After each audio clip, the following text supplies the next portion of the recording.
前进哥，我现在新疆吐鲁番高速公路上，连霍高速有一个叫避风港的地区，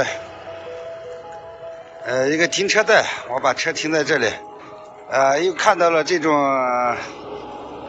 特别巨大的风力发电机，风车阵，这是一个山口，所以说在这里。感觉这个风力发电机特别多，再给大家拍摄一段看一下。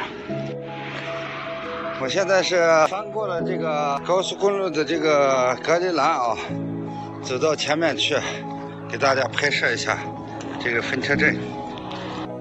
从这里就能看到这个大型的这个风力发电厂，给大家看一下，这是近距离的。远处那个山头上还有很多，现在分布是特别大。看看这个风力发电机有多少，太壮观了，这个东西。旁边呢就是连霍高速，我们呢就从这个风力发电厂中间横穿而过。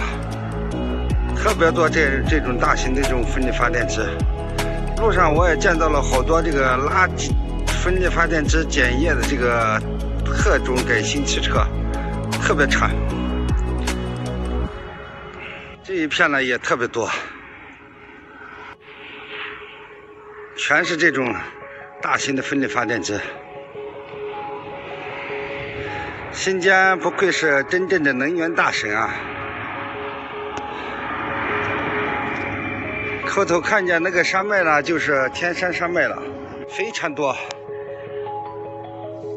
这个地方叫避风港，顾名思义，想象一下，也就是常年四季，这里的风是非常大的。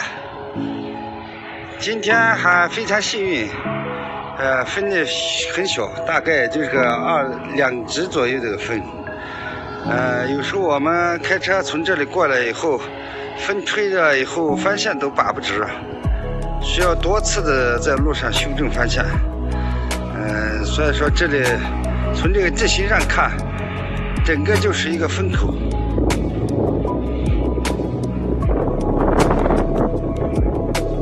就这一圈，给大家看一下，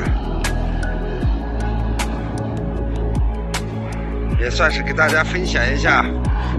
新疆的这种广袤的景色吧，